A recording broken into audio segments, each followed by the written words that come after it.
One of the biggest things, and I mentioned before, my organization right now, what we do is we help people and organizations build trust, be trusted, know who to trust.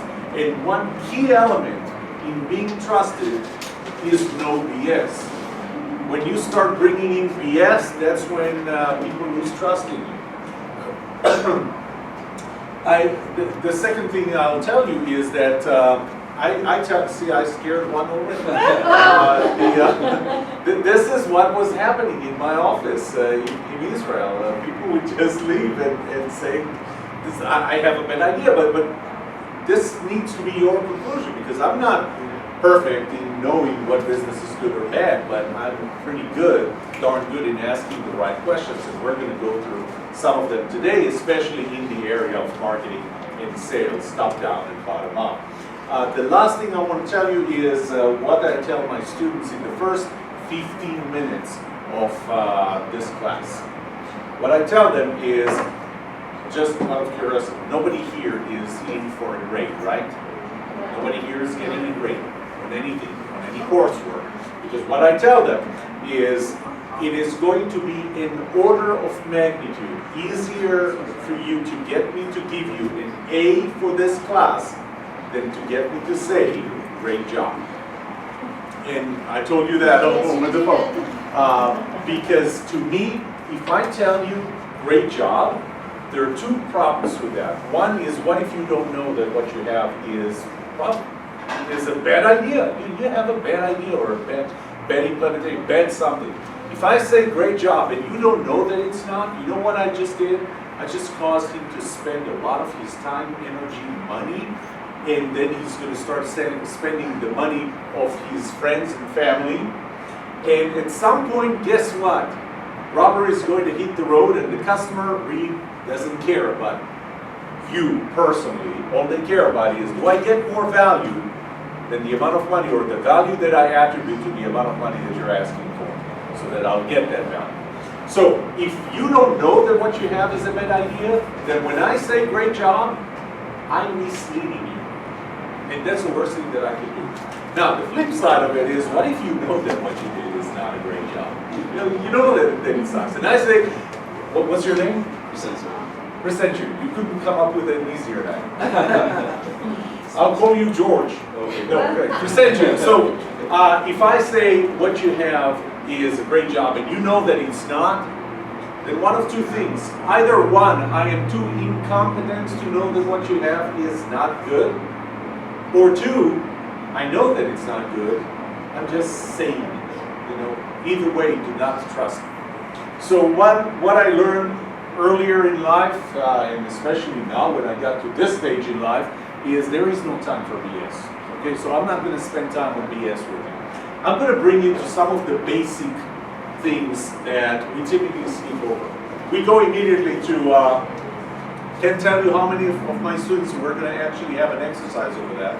How many of my students go, oh, the way we're going to get our customers is we're going to spend $2,500 on social media ads, right? That's how we're going to get our customers. Bullshit. And you're going to see today that it is. And I scared another one. This is, I'm trying to clear the room before we get to the 1 hour mark. Okay, first of all, top down, bottom up. Do me one favor, and that is, it is not tops down, that's something else, and it is not bottoms up, that's something else. It is top down and bottom up.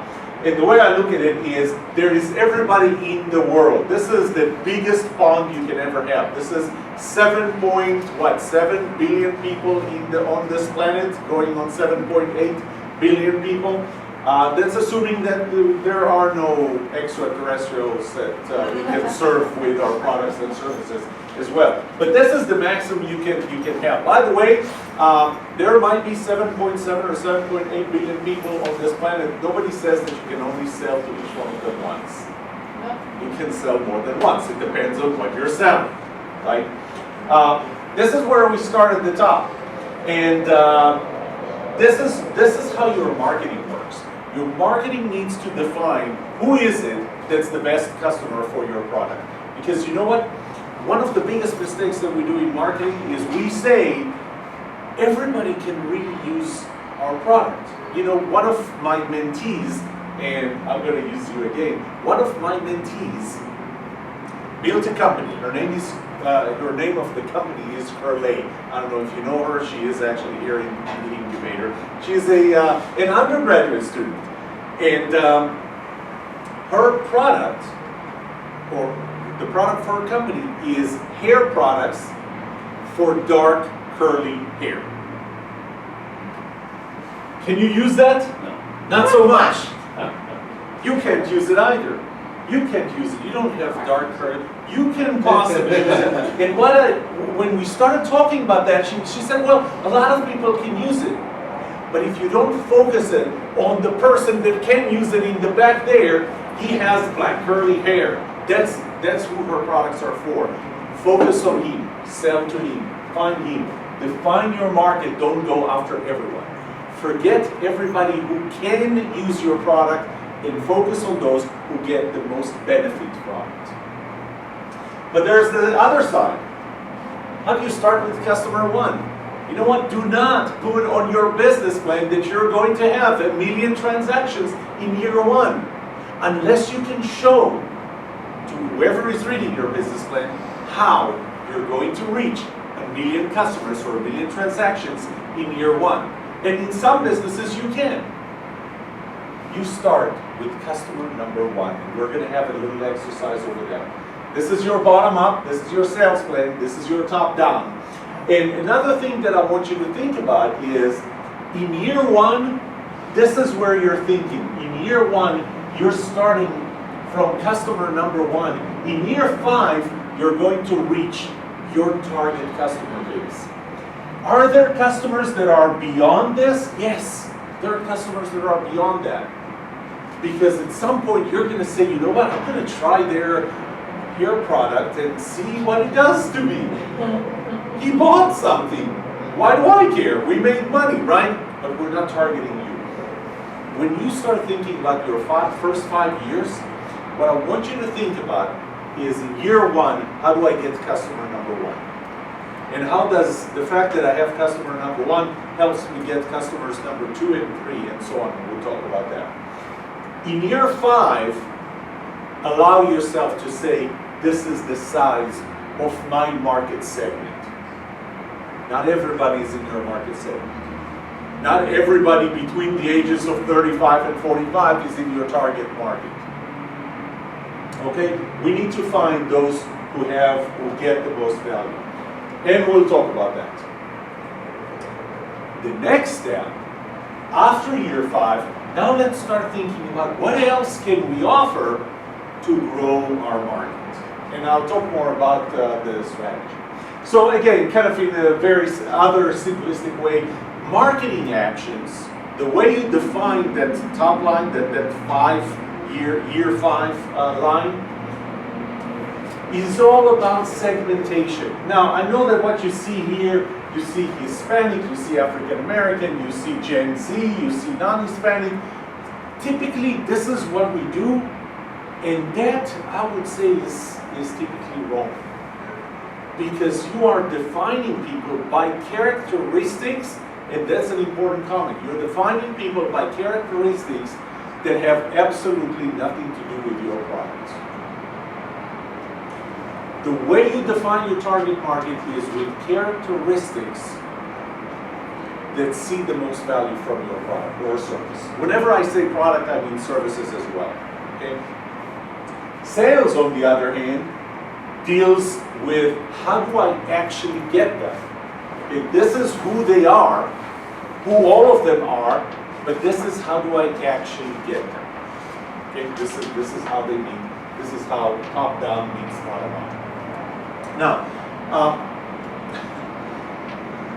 Greg talked about Jerry White, and it's kind of funny because I'll tell you how I met Jerry White. Who here knows who Jerry White is? Jerry White was the, I would say, the previous director of the Center for Innovation, Center for Entrepreneurship, Caruth, and that's who actually hired me to teach here as an adjunct. And what happened was that I came in as a guest speaker. I talked to a lot of his, not of his classes, but several of the classes in CISP in the entrepreneurship section. And I talked to them, and one day Jerry was sitting there, and then he asked me to talk to sit down and talk with him.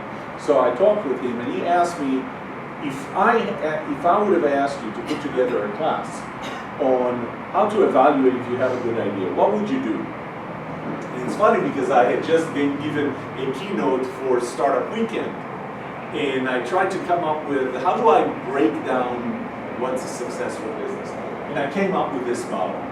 Okay, you have to have a differentiated product. The next session I'm going to talk about differentiation and competitive advantage. I hope you're going to stay for that one as well. I'm going to talk about a differentiated product. You have to have something that's different.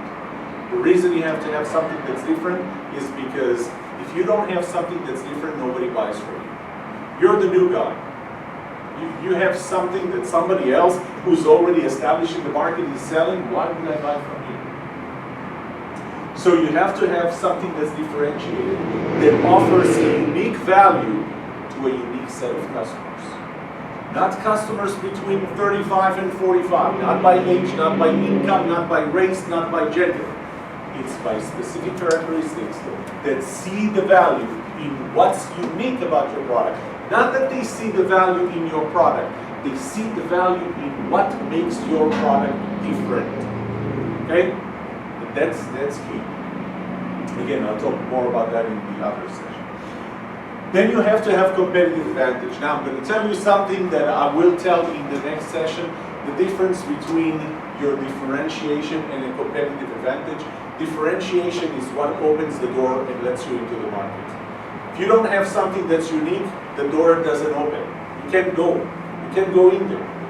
You have to have something that's unique, that opens the door, lets you into the market. Competitive advantage is you closing the door behind you, not letting somebody else get into that. Finally, there has to be a way to make money off of it. Okay, and I'll talk more about that actually in the next session. So I'll start with the customer segment, and you know, when I told you about great job, I want to use this. Right now, it's the easiest for you to get the level of scrutiny that you have on your businesses now is the lowest. You know what? Because you have people telling you, oh, this is a great idea. This is just, what's your name? Gigi? And what's your company or business or product or idea? You're a student. So your idea is you want to graduate. Let's assume you have a business, right? You were talking about. Oh yeah, education. In education. Yeah. Terrible field to be in. By the way, I served 4 years. I was elected and served 4 years of the board of Plano ISD. Who was it? No, the person who was in the ISD is down here. The teacher. Okay. Anyway, so you have a business. Right now, everybody's going to say that you have a great idea. Do you like your idea? Yes. No, you don't. You love your idea. Yes. You love you're in love with your idea. The level of scrutiny that you have for your idea is now the lowest it will ever have. And then you're going to find your friends and family investment. Now, here's how this works. You know, friends and family are going to give you money, not because your idea is so great, it's just because they want to make you happy. And the worst thing that's going to happen is that it's going to fail and they're going to lose that small amount of money that they gave you. That's okay as long as they made you happy, right? And we keep on going to friendly customers. So I launched a few online courses. I can tell you some of the people who took my online courses, they probably don't know that I can see who takes my online courses and I can see how much progress they're making on it. And they went online and they bought my courses. Some of my closest friends, they bought my courses. The level of progress that they have made in the 6 months since I launched the courses is 0. They did not make any progress. Why did they get the course then, if you are making no progress? Because they were friendly. Because they're my friends. And they wanted me to feel that I'm starting to get traction. Well, the traction I'm getting now is a lot better because now I have real customers taking those courses, and the only reason they're taking them is to get the value from those courses. Angel investors, Shark Tank, people like that, higher level of scrutiny, but not anywhere near early adopters, venture capitalists, and mainstream customers. Those people could not care less about making you happy. Right. All they care about is one thing. Am I getting, not necessarily in money, not necessarily in money, value in general. All they care about is, am I getting more value from your product or service than the value that I give to the amount of money that you're asking? By the way, that obviously depends on how much money do I have. For some people, spending $1 million on something is one thing.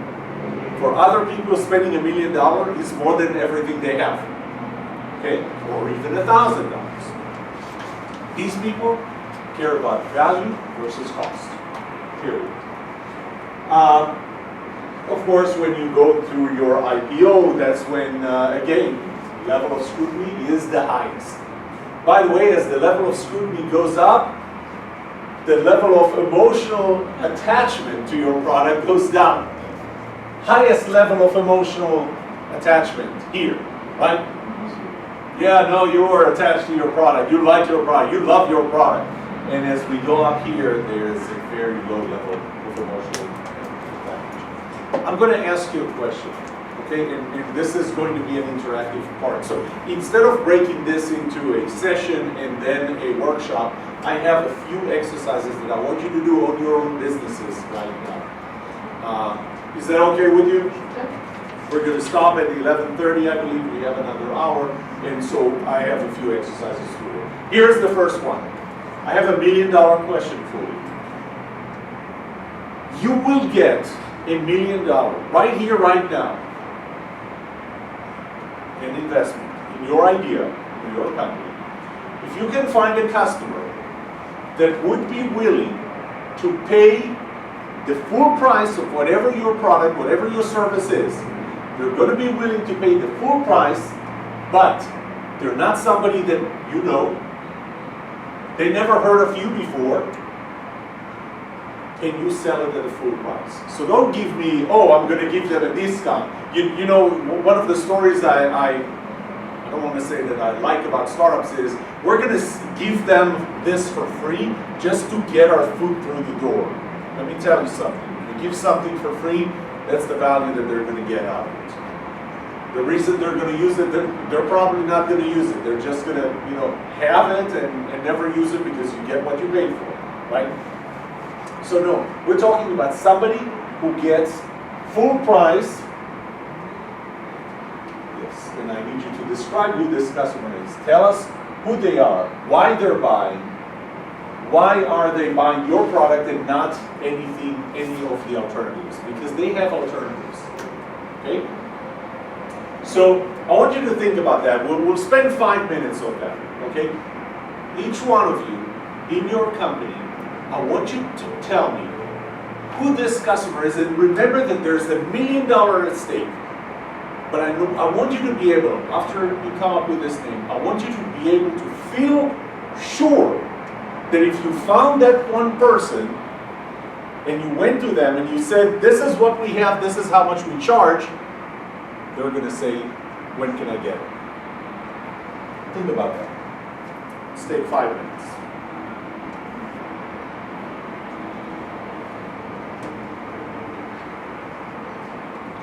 If you can find this person or this person is not willing to buy, you don't get $1 million. Okay, so if they walk up to you after they just introduce and they say, I want your business card because I want to come when you open, does that count?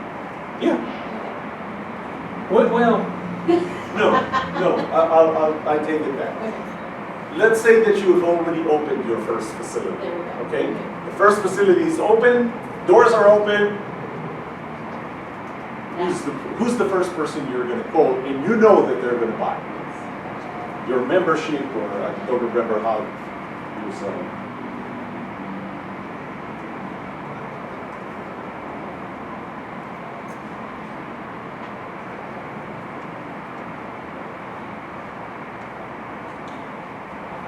of curiosity, raise your hand if you like to be made fun of.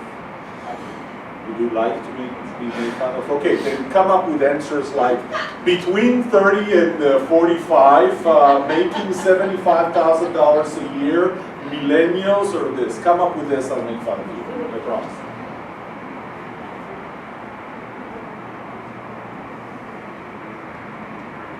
I'm not running away, I just need to be On your way back from the that's restroom, what would they you all grab said. a pen off of the table? Thank you. That's what they all said when they left my office. I'm just going to the restroom. I'll be back.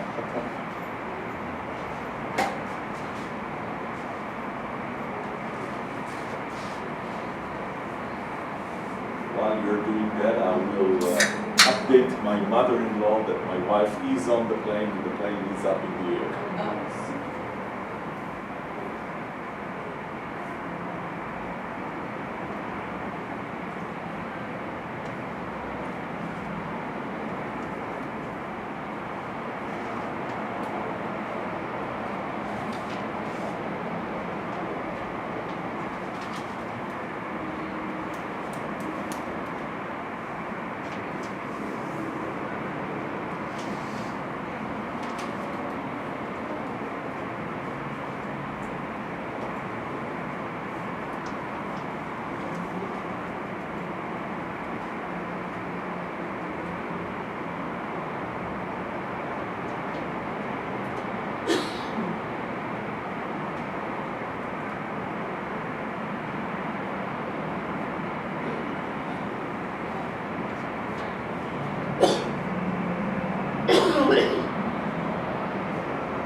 Do you have one? Do you have a customer? You know who you're going to sell and they're going to say yes? I have a couple customers. I have all three customers. They're not customers. Free customers are not customers. They're resources. Yeah. Do you have a customer?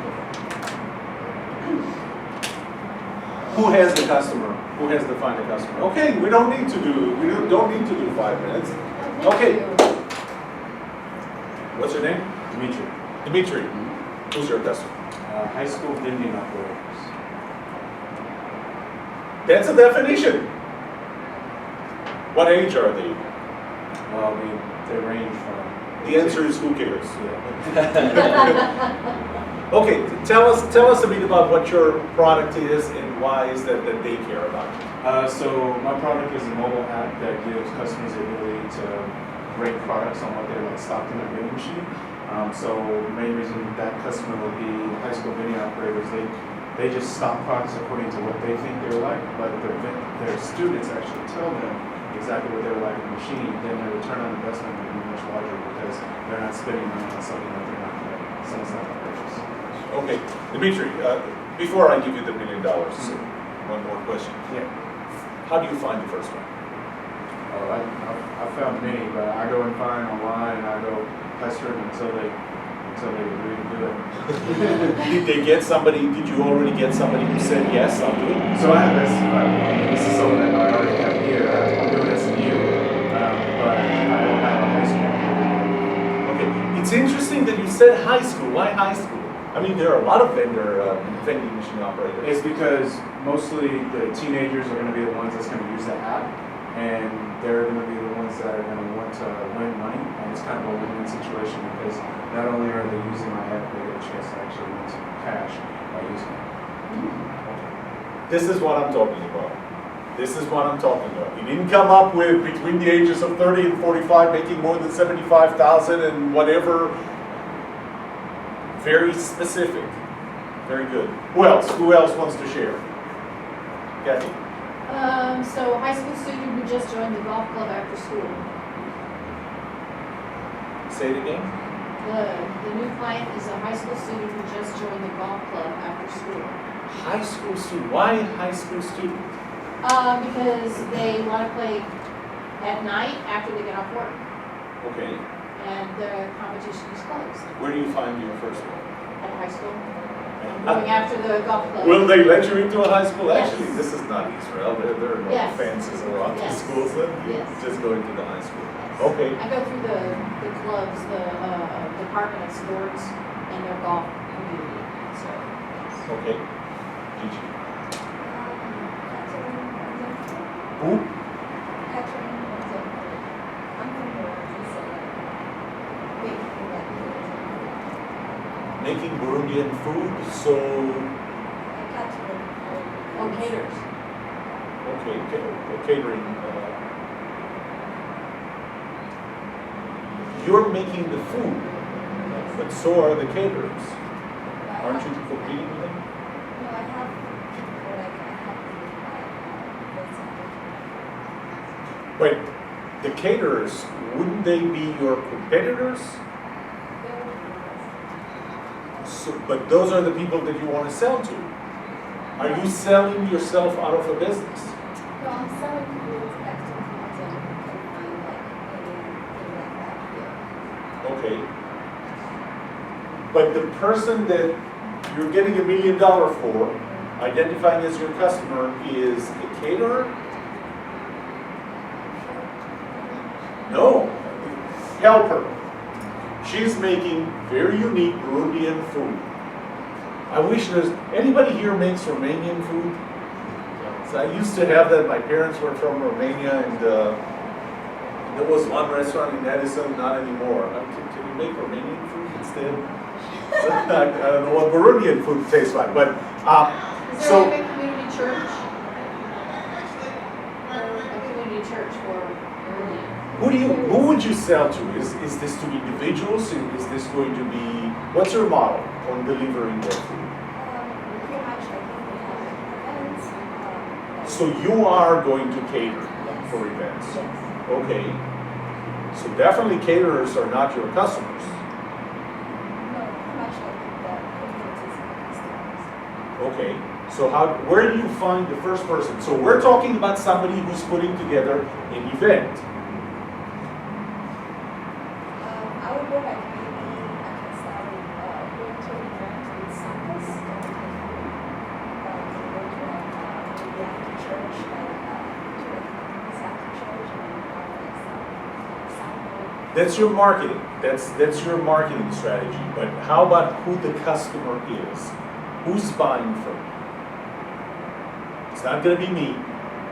It's going to be somebody who comes from Burundi, okay? Who puts together events. Who puts together events specifically for the Burundian community? And they always Who's putting them together? Who is your first call? Gigi, who's your first call? You're about to get $1 million. I was going to give it to Dimitri, but not anymore. So, who's your first call? Where are you calling? Coordinator. Do I put together events or who puts together events that offer food? Kathy suggested churches. SMU. It could be people who, wedding planners. Hey, here's one more offer. You all get the concept?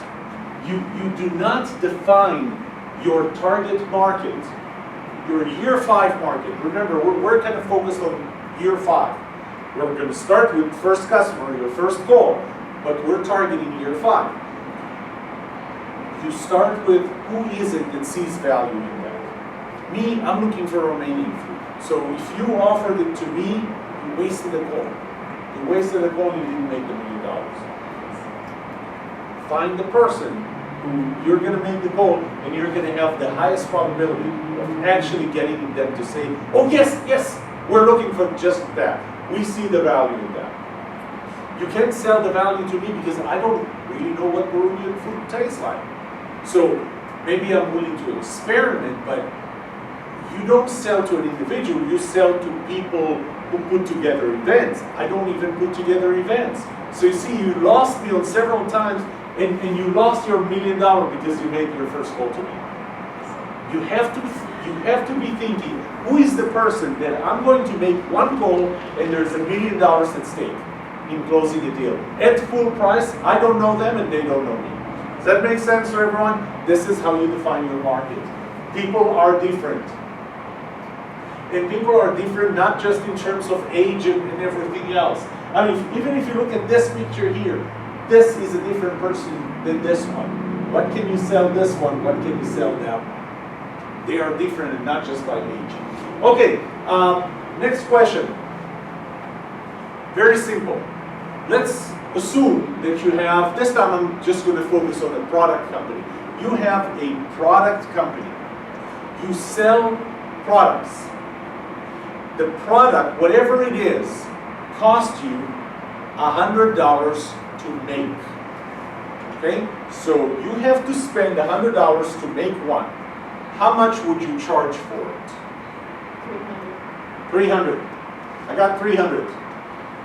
Anybody else? 300. Going once. Wait, how far are we on the business plan? Product is ready. Product is ready. Is our first customer, or are we like already like 5 years into it. You're 5 years into it. You make those products on a daily basis. What is your price? It costs you $100 to make. Depends on the competition. Depends on the competition and market. It's an indirect correct answer. Indirect. How much will you charge for it? What the market is willing to pay. As much as the customer is willing to yeah, pay. that's what I was gonna say. You were about to say that. You lost $1 million because you didn't say it. She said it. As much as the customer is willing to pay. Which brings the question, which customer? Gigi, somebody who is from Burundi, who puts together events for Burundian community, is willing to pay more than me. To me, it's another type of food. It might be an experiment. To them, you're bringing a piece of home. Different value. That's the customer that sees the most value. You actually reach a lot of customers nowadays due to food trucks. Like you park a food truck somewhere, like in the middle of downtown, like a park, people just come up just like, oh, it's Burundi, I've never had that. And so, If that's her strategy. yeah, If that's her strategy. Her strategy is different, her customer is different. And that could be a valid strategy. You just need to decide which one it is. One other thing that I'll tell you, simply because you did bring up that point, don't watch things that I'm running now. Cool, Doing this. it's counting, yes, it's counting steps. One thing that I want you to try and eliminate, and I know that it's hard, Gigi can serve people who put together events to a Burundian community, or she can have trucks with that kind of food in different places, like downtown Dallas or other places where people might buy it. Yes, great, 2 great ideas. Choose one. Unless what you're saying is this truck would be the strategy to get to this business. But in her case, in these 2 examples, it's not. Having the truck is not going to get you there. Offering food catering services to event planners is not going to get you there. You have to choose which one are you going to start with. And it's okay a few years down the road to say, you know what, I was wrong. I'll tell you one thing, from my story. So I already told you, yes, one of the books that I wrote is actually called The Book of Trust. You think somebody would think about that name before me. But, I started with innovation. I started with helping companies innovate. I would hold workshops, we would come up with brilliant ideas, and then I found that those ideas never stick. They never stayed with the company.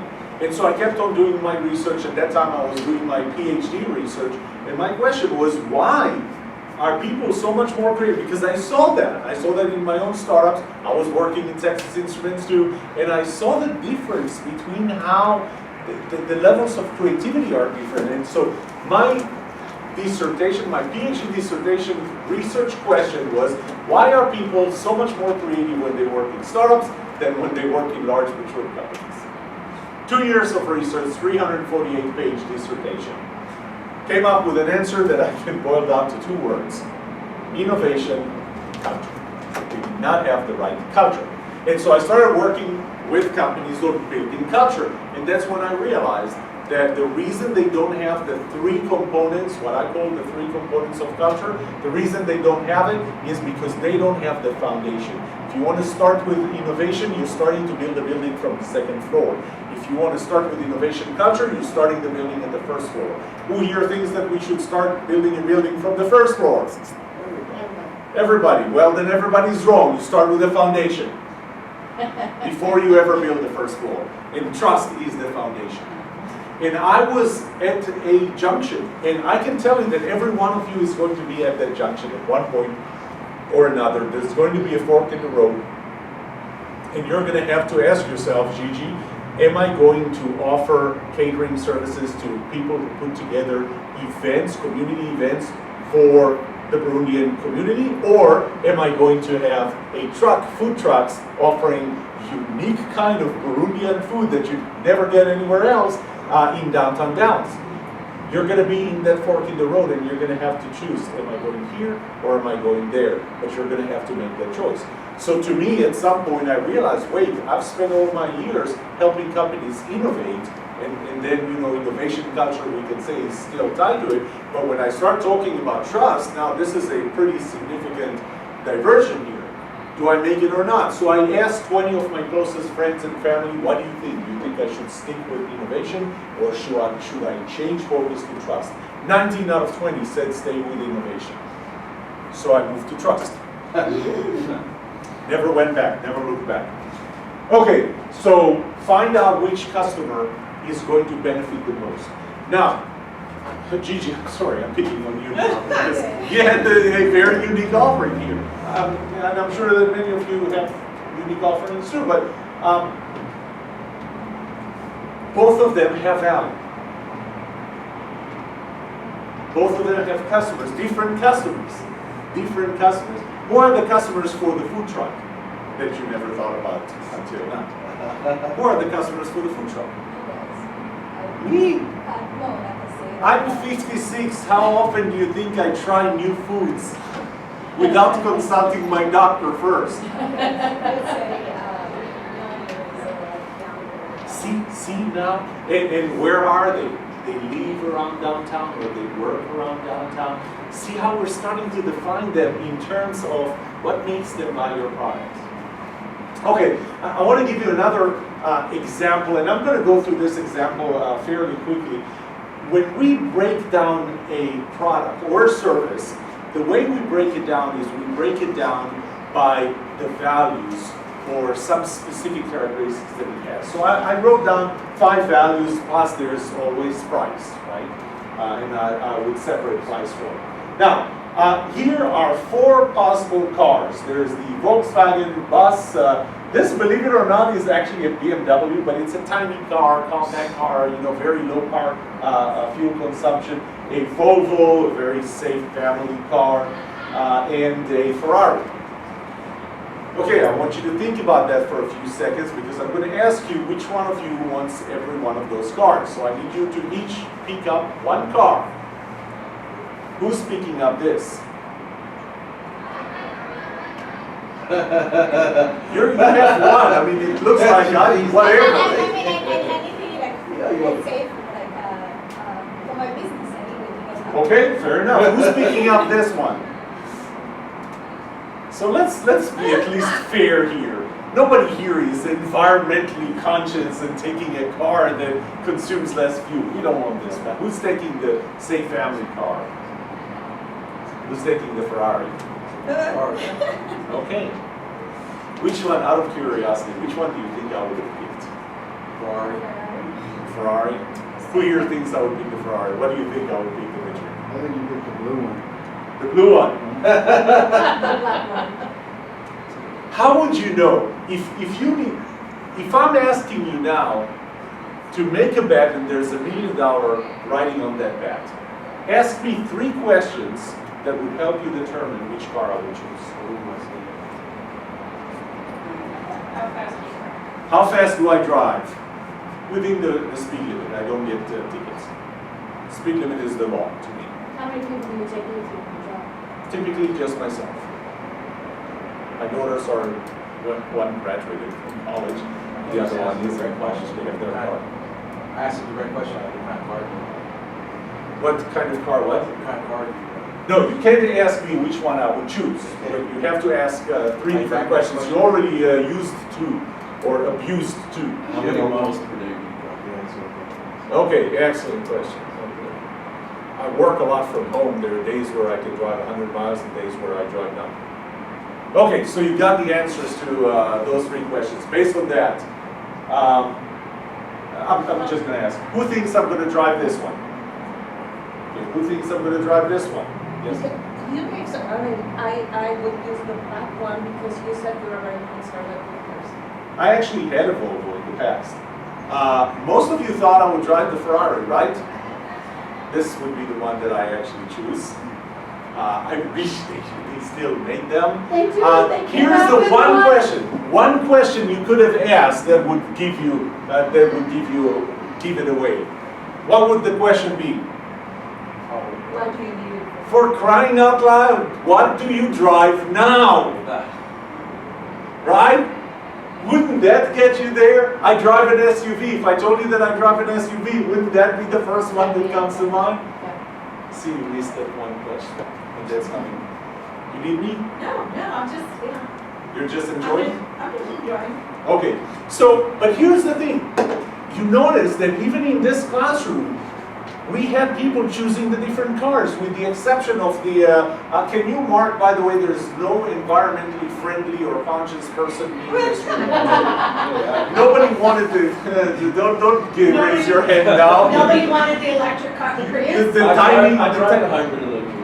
yeah, but not because of the park fuel consumption. I think we've established that. That one had a BMW logo on it and we still didn't choose it. Okay, so now we're looking at three different customers.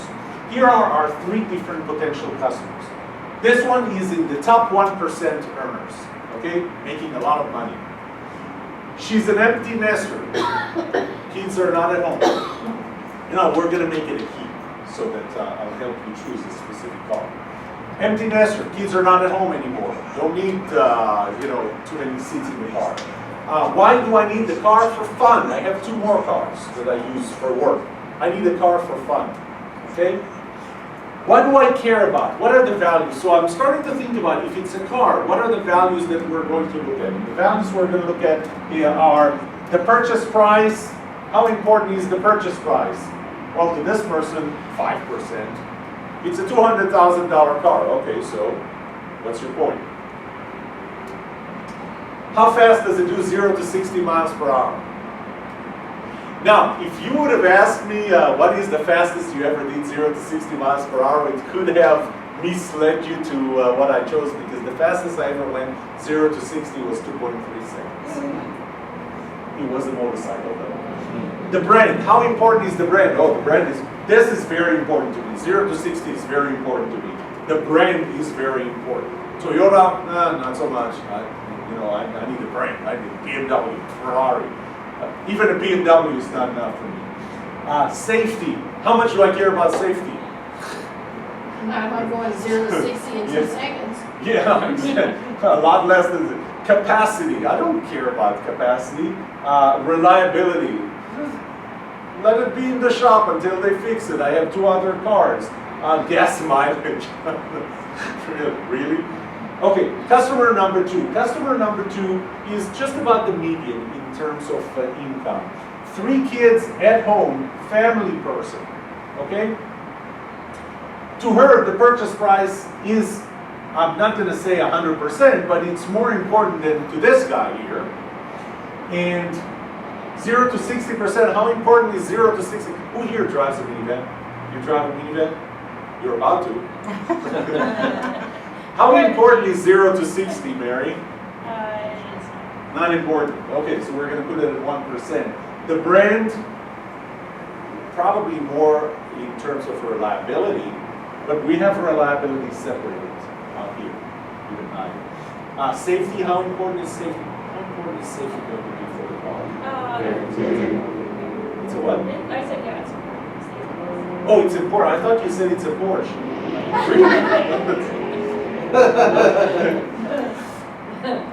Make Dominic laugh. Capacity. Was it who laughed? No, it wasn't Dominic. What was your name? I'm Bo. Lo? Bo, like People. B-O. Bio. Yeah, People. like volition, like Bo. Vo. Vio. Bobo. What? Okay, that's it. That was helpful. Capacity. You care more about the capacity. Reliability is important. You don't want the car to be in the garage because then you're going to have to take your baby in the Porsche.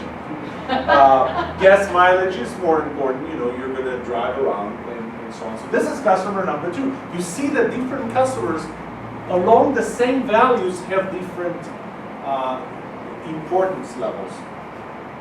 Customer number 3 is actually using the car for work. Okay, so I'm delivering things.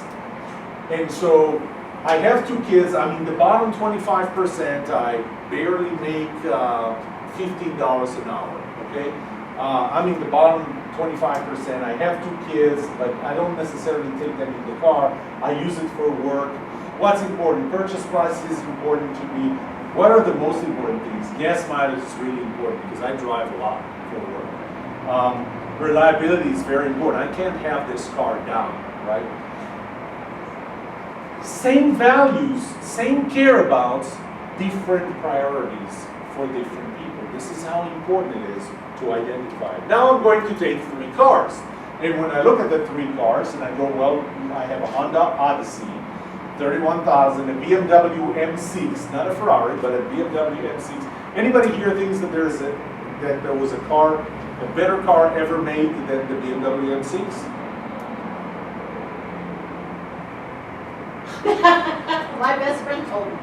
M6, $148,000. Toyota Corolla, $20,000. 0 to 60, 8 seconds. 0 to 60 at 3.8 seconds. 0 to 60 at 8.2 seconds. Brand, highest value for the brand BMW. Medium for Honda, medium for Toyota. Capacity, high for the Odyssey. It's a minivan. Low for the M6. Actually, they have the M6 in 4 doors now. Low to medium for the Toyota Corolla. It's easier to get into, well, compared to the 2-door M6 at least. And so on. So the different products offer different things. And all we have to do now is just multiply. Multiply these numbers and ask yourselves, who cares about different things? So I'm taking customer number 1. And customer number 1, top 1%, no kids, wants the car for fun. Well, what do they care about? 50%, the 3.8. The brand, high. We've already defined why customer 1 takes the BMW M6. Customer number 2, what do you care about? You care about taking the kids. It's a family car. Safety, high. This is important. Capacity, high, important. This is why customer number 2 takes the Honda Odyssey. Customer number 3, bottom 25%, uses the car for work. What do I care about? Reliability and gas mileage. This is why they choose the Toyota Corolla. Now, I may have asked you that question, what do you think they would choose, and give you 3 cars and 3 customers, and you would probably reach the same conclusion, but this is a more scientific, a more structured way to correlate your specific customer with your specific product. Okay? You have one of these products. You are either the company that makes this car, or the company that makes this car, or the company that makes that car. And you need to define who your customer is, and this is how you define it. Now, a question that I always ask about marketing, would you rather be a small fish in a large pond or a big fish in a small pond? What do I mean by that? I have seen, and I have to admit, some of my early business plans myself came up with the question, with the, just want to see where we are. How? We're going to be over around 2. So I looked at even my first business plans, and what I said is all I need is 1% of the market. The market is huge, all I need is 1%. So this would be a small fish in a large pond of customers, money. Or a big fish in a small pond that says, I want to get 60, 70, 80, 100% of the market. Which one would you rather be? Who wants to be the small fish in a large pond? Kathy? Anybody else? Who wants to be a large fish in a small pond?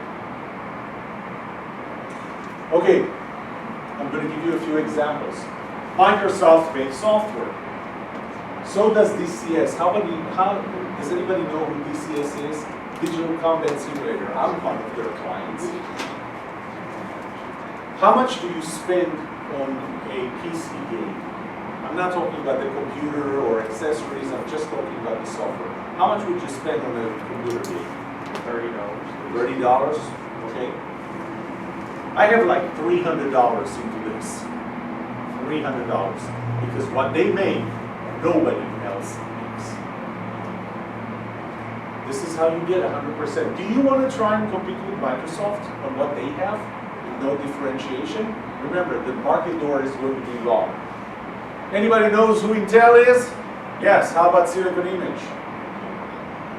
Silicon Image makes better gross margins than Intel because they are pretty much the only company that makes semiconductors for HDMI. You need semiconductors for HDMI. They have all of the patents and everything else. They're a big fish in a small pond. Agilent makes test equipment. L&K. If we had more time, I would tell you the story of L&K, a company in Belgium with 2 employees that makes 2 million euros a year. Their cost is about 10,000 euros a year. The rest is their writing software. Just the 2 of them. They don't have any other employees. Would that be enough for you as a business? I mean, this is pretty much the size of the market. There was nobody else who was making the type of test equipment. Very unique, very niche, very small niche. But they just built it, and nobody else, none of the big companies ever wanted to go in there. It's just too small for them. 2 million euros a year. Who cares about 2 million euros a year? Well, if it's just you and me, it's our business. Good enough for you? We split 2 million euros. The way we're going to do that is you take 1 million euros, I'll take 1 million euros. It simplifies how you split it too. Toyota versus Ferrari. Do they compete? Different sets of customers. Who's the Toyota customer? Pretty much everyone. That's an undifferentiated product. This is when the only way you compete is on price, right? Price, quality, a few other things. Ferrari, very small set of competitors. And by the way, because of the brand quality, there are people who are die-hard Ferrari drivers, right? They're not going to drive anything else. They're not going to drive a Lamborghini. They're not going to drive a Maserati. They're only going to drive a Ferrari. Anybody knows what this is? Okay, one of 2 reasons you don't know what this is. One is you never had foundation problems, and 2, when you had foundation problems, it wasn't your problem. But somebody else had to take care of it. This is what a foundation expert uses when they come to your house, and they put this in the middle of your house, and then they take this all around with this hose that plugs into it, and they put it in different places in your house to see if your foundation is level. Okay? There's only one company in the world that does that. That company has 58 employees and they make $19 million. Nobody wants to get into this market. You know why?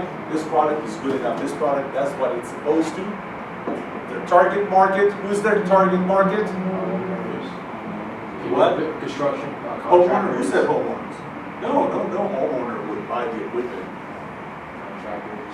Foundation Any repair. foundation repair companies, not just contractors. Foundation repair specialists or contractors. Texas. Yes, Texas. Yeah. Yes. Where would you sell it? In states where you have foundation issues. One of my clients had, when you rank states, which state would you want to start with? How would you decide which state would you want to start with? I mean, you have a product and you need to start. There is one limitation, and that is you can only start with one state. Which state would you start with? What's the product again? Whatever product. You have a product. The biggest state, right? Which one is the biggest state? Thanks. Alaska. Alaska is the biggest state. No, but you're talking about number of people, right? Number of people. California, right? Wrong. The biggest state that has the type of customers that you need. And if your product, as one of my clients' products are, products for retirement homes, guess what? It's not California. It's where is it? Florida. Florida. Thank you. It's in Florida. This company is making $19 million a year. No competition. Nobody's even trying. A successful big fish in a small pond strategy means identifying a unique segment of customers that your unique offering serves uniquely better. Did I use the word unique? Lots. Lots, okay. Better than the generic offers in the larger market offered by the undifferentiated competitors who will be making a small profit a year. This is how important it is to identify who is benefiting, who is seeing the most value. Okay, I'm going to skip a few things so we can get back to the way I look at it is this way in the business plan. You start with all the people, then you identify the uniqueness of your customers. Could be demographic interest preferences, whatever gives them the value from your product, that gives you the total available market. Now we're talking about penetration, and penetration to me is when they are willing to switch to this new way of doing things. Because if you have a new category product, Kathy, you have a new category of product Right. in an established market, but it's a new category. It's going to take a while for people to say, you know what, this is how I want to play, this is where I want to play, as opposed to the alternatives I have right now. So what would the penetration be? How would that grow from 0 right now to whatever the size of the market is? And finally, you know, that gives you the revenue. So again, I'm going to skip. I'm going to even skip this because I want to give you examples. I don't need these examples. These are USB and some of the products that I worked on. I'm going to skip these examples simply because we actually applied them to what you're doing. Now we're going to talk about bottom up. Okay, bottom up in terms of who are you selling to? Who's your first customer? Why? We had the $1 million question. Who will be your second customer? One of the things that I ask is, okay, so if we got the customer number 1, how does customer number 1 help you get to customer number 2? It's word of mouth, yes. Repeat purchases, right? So Kathy, in your business, they're coming back. Gigi, in your business, they're coming back. They're telling others, right? They buy membership. So you actually use your sales in year 1 to generate sales in year 2, okay, to get to that top market. Now, I promised you another exercise. So, what does, okay, Vo, you laughed. Tell me why you laughed. What was funny? So remember the game you said that was BS? The what? Spend all the money on Facebook ads. Oh, okay. The reason I thought you laughed was, do you know what you see in the background? Or where? Just oversaturation of ads and advertisements. Tokyo. This is Tokyo. Anybody been to Tokyo? Taiwan, Taipei, Seoul, South Korea. Saigon. Yeah, this is what they look like. I mean, it's an oversaturation, as Bob said, of advertising. And this is exactly what Facebook looks like. And this is exactly what Google looks like, and everything else looks like.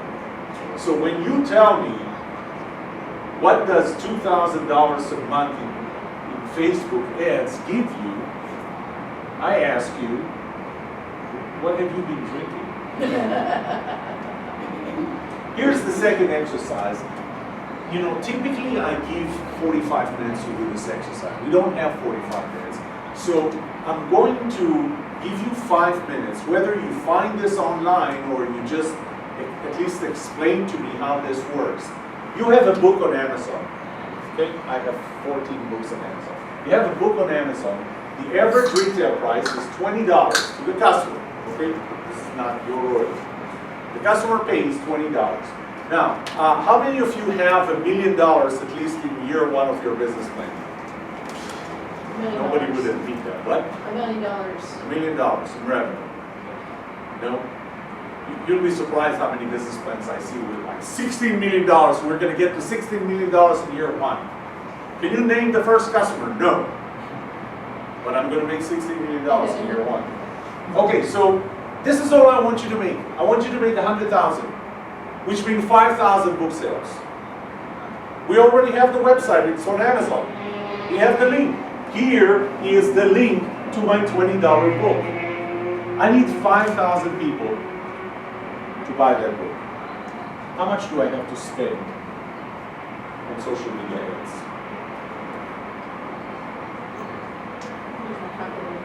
Okay, $300 a month. $300 A month. a month.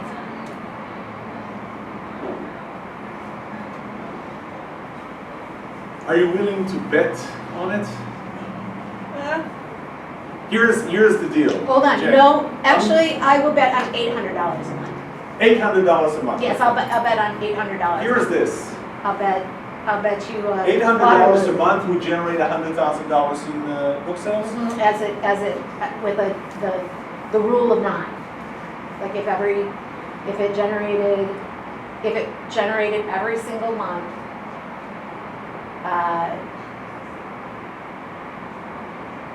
This is, by the way- it's a rule of 9, you know, like, so each year it would be, or each month, if I had, let's just say I had 5,000 the first month, that same $8,000 should double. We went from 800 to 8,000. I mean, I'm sorry, 800, it would double that, the next, so it would be, what do you call that? Yeah, no. Compound.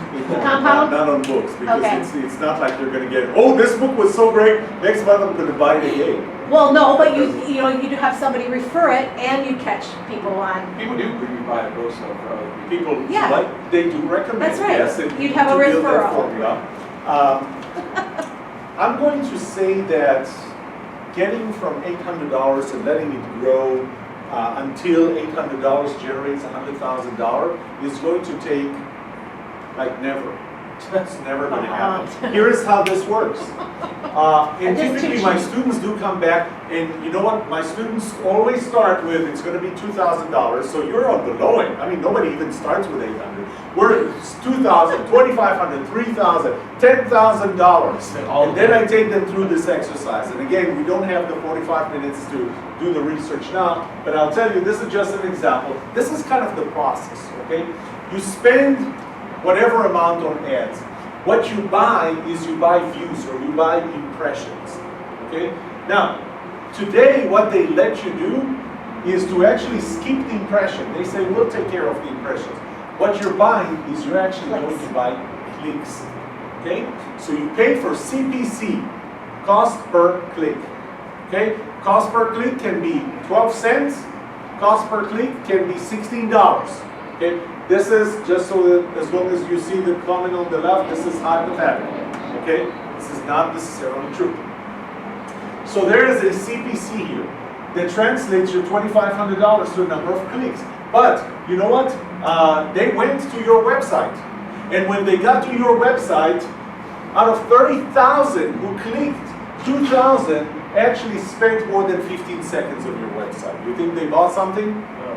The ones who spent less than 15 seconds? No, they did not. 150 of the 2,000 actually put it in the cart. How many of them do you think bought? Ended up buying. 10 have bought. Again, this is hypothetical. I just need you to know the flow of these things. Now, there are tools. So there is a tool that I use that's called Keywords Everywhere. And Keywords Everywhere, one of the nice things is I wrote the search term, books about trust. And here's what I learned. 320 people per month actually search something that will end up with giving them your website. The cost, and this is a bidding system within Google, is 43 cents. Okay? It costs you 43 cents to get them to your website. 43 cents just to get them to your website. Now, then I found this is actually coming from Google, based on data from Google, and that is the conversion. This is the next part. Remember, I got to your website, What is the percentage of people actually buying? And they separated it by categories and they gave you ranges. So I want to take, let's see, do we have books here anywhere? Does anybody see books? I don't see books, but food. Let's see if we have food. Do you see food? I don't. Vehicles. We got vehicles, okay? Vehicles. Anywhere between 0.5% to 8% would actually purchase something on your website. So you have to ask yourself, those $800 and 43 cents, let's say 50 cents, 1,600 people would actually get to your website. You what? It'd be a big waste of time. That would be a big waste of money. It's not going to be a big waste of money, but you're not going to get it. So if we take your $800, and let's say that instead of, you know what, we'll make it 40 cents. So $800, 40 cents, that would be, what, 200? No. How many people do we get? 2,000. We get 2,000 people to your website. $800, 40 cents, 2,000 people get to your website. And 2,000 people, if we look at the average, you know, I would say about 2.5%. 2.5% on 200 is 50? 50 people. 50 people would actually buy. Times $20, that's $1,000, not $100,000. So how do we get to $100,000? Simple. We spend $80,000. $80,000 would get enough people to your website, and enough percentage of them would actually buy your product to get you to $100,000. You spend $80,000 on Facebook ads, not $2,000. So why am I telling you all of this? Because when you are starting to work up to your first customer or your first customers, and you're saying I'm going to use social media, at least know what the probability is and work those numbers. I did some calculation, you know, if the CPC, if it costs 25 cents, the conversion rate is 4%, not 2%, 4%. Your acquisition cost of getting one person to get to your website, to buy, is $6.25. If the book price is $20, will you make money? Now, the answer here typically would be yes, because it cost me $6.25 to actually get somebody to my website and buy. And if I sell it for $20, but remember on Amazon, you don't actually sell it for $20. They sell it for $20. You make $5.08, which means that you're spending $6 and you're getting $5 in return. Anybody here thinks it's good business? No. No? You need to know. Now, I'm going to touch on what Jen said in the back. I'm just going to say it so much better because I have a slide. You don't. Oh, Let's take a about compounds. You're Rule what? of 9, right? Yes. So, if the CPC is actually even 50 cents, it's more expensive than before to get, and the conversion rate is even lower, 2% compared to 4% before. The acquisition cost is now $25. It cost me $25 to get somebody to actually buy something from my website. But what I sell is a monthly subscription for $10. People may get there and not buy the monthly subscription. People may get there and buy 1 month. People may get there and buy 3 months or an entire year. Will I make money? Well, 50% of them would only get 1 month. I mean, we already know because we already factored in the conversion rate. You got 7 months? Yes, we do. Okay, I will do that in 7 months. 30% would subscribe for a full year and generate 120. Oh, we're making money on this one, right? 20% would actually subscribe for 5 years. 600. The revenue is going to be 50% of $10, 120% of $30, $620. I'm actually making $100, $101 for every 25 that I spend. Oh, that's good. Am I making money? Yes. Am I making it on all of them? No. Not all. I'm not making it on all of them. I'm losing it on these ones, but I know that I'm losing it. By the way, a more accurate number is just to assume what are we making this year, although we're going to make the rest of this $120 in the next 4 years. We're still making money. Okay, I haven't used that example, so I'm not going to use it now. And we have a few minutes left for questions. I have a question on the original, how to price something. Yes, okay. Because old school is, and I'm old school because I'm from way, Old way, school way- is not SMU, it's like others. Yeah. World school, old world school, old entrepreneurship, it was always, you had to make sure you made a certain percentage. But then the rest of the group said, oh no, it's what the market can bear. Well, that's new technology. Right now, we're pricing it. It's never new technology. When it costs you, when I ask this question in class or any other workshop that I do, I ask it the same way. It costs you $100 to make. How much would you get? Would you charge for it? And the answer is, and hopefully you'll stay to the next part talk about competition. It's as much as they're willing to pay. This is it. It has nothing. Now, you mentioned competitors. We have more competitors, and I told you the answer is indirectly correct. When you have more competitors, when you don't have as strong a competitive advantage and so on, what happens? We're starting to compete over price. And I'm actually going to talk about competing over price in the next session. That's when we start competing over price, and that's what drives how much you're going to be able to charge. But the answer is very simple.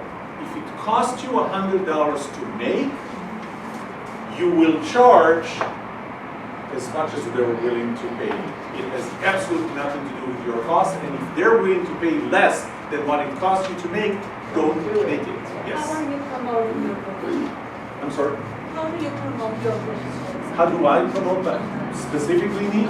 I don't promote my books. And this goes into another, there is no single business model. The question is, why do I have books? The reason I have books is because when I walk and I do a workshop, and the organizers of the workshop, sometimes, and look at how crazy this is, sometimes they don't have my full fee in their budget. But you know what they do have a budget for? Training materials. So I go, well, here's my quote, okay? It's a good 5-digit number. And they go, we don't have this in our speaker budget, if you will. But we have this much in training materials. And they Buy my books. buy your materials. Speaking So I of, don't promote them. we have your books here. Oh. And we have all of our books, because one of the things that we promote up here, this is outside of what Yoram does, but we promote content entrepreneurship. So Carlos's book is up here as well, content entrepreneurship. So that actually for training materials, but also to be able to get your thought leadership out there.